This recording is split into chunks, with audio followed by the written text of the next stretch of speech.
Monsieur le président, monsieur le ministre, madame la rapporteure, madame la présidente de la commission, mes chers collègues, le logement n'est pas un sujet comme les autres. En 2023, tout Français de métropole ou d'outre-mer doit avoir accès à un logement décent, à un toit, parce que les conditions d'hébergement doivent être dignes d'un pays civilisé. Le logement, ce n'est pas seulement des murs, c'est faciliter l'accès à l'emploi, c'est élever ses enfants décemment, c'est tout simplement la dignité. Notre groupe y est très attaché et nous avons soutenu l'adoption de la loi visant à lutter contre l'occupation illicite des logements. Nos concitoyens sont nombreux à tenter d'accéder à la propriété. Tous n'en ont cependant pas les moyens. Qu'ils soient propriétaires ou locataires, le logement constitue l'un des plus importants postes de dépenses des Français. Cette situation rend encore plus insupportable l'exploitation du besoin de logement. L'habitat indigne est un fléau. Notre collègue Jean-Louis Lagourgue nous propose aujourd'hui de renforcer la lutte contre les logements non décents mis en location. En l'état actuel du droit, et comme il a été rappelé, les critères de décence des logements sont fixés par la loi. Il s'agit notamment de la surface et du volume minimum du logement, de l'absence de parasites et de nuisibles.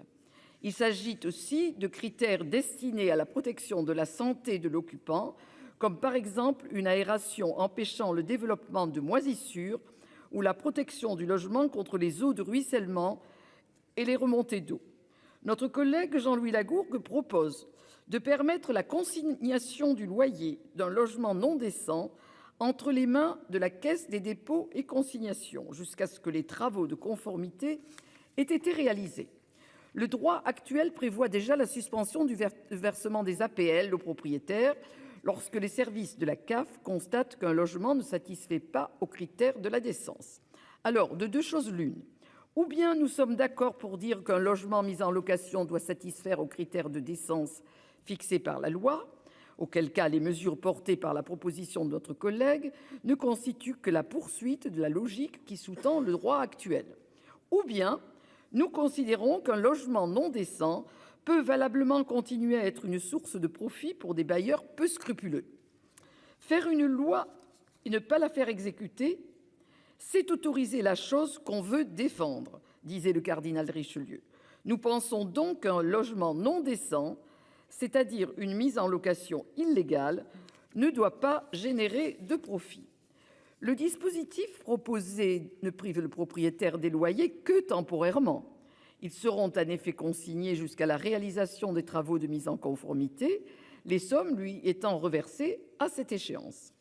Certains craignent qu'un tel dispositif ne fragilise la situation de petits bailleurs. Ils ne sont pas tous petits, loin de là, mais le fait d'être un petit bailleur exonère-t-il de respecter la loi ?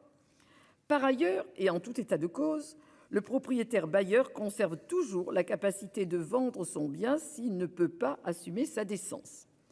Les difficultés qui pèsent sur le logement sont nombreuses, diverses et complexes. La proposition de loi que nous examinons aujourd'hui ne prétend pas les résoudre toutes.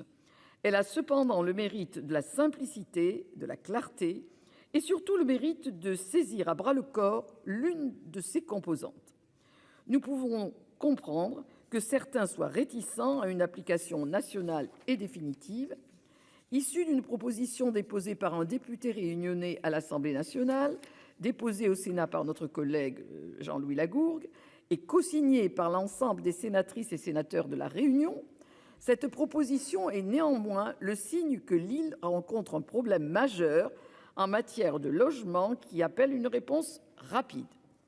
Jean-Louis Lagourgue a déposé un amendement pour que cette loi ne s'applique qu'à titre expérimental et temporairement sur le territoire de la Réunion. L'expérimentation permettrait à la fois d'agir rapidement, mais aussi de recueillir des données utiles au perfectionnement du dispositif.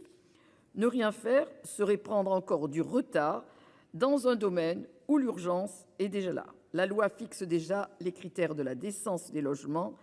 À nous de les faire respecter. Merci de votre attention. Merci, cher collègue. Et la parole est à monsieur Daniel Salmon pour 5 minutes aussi.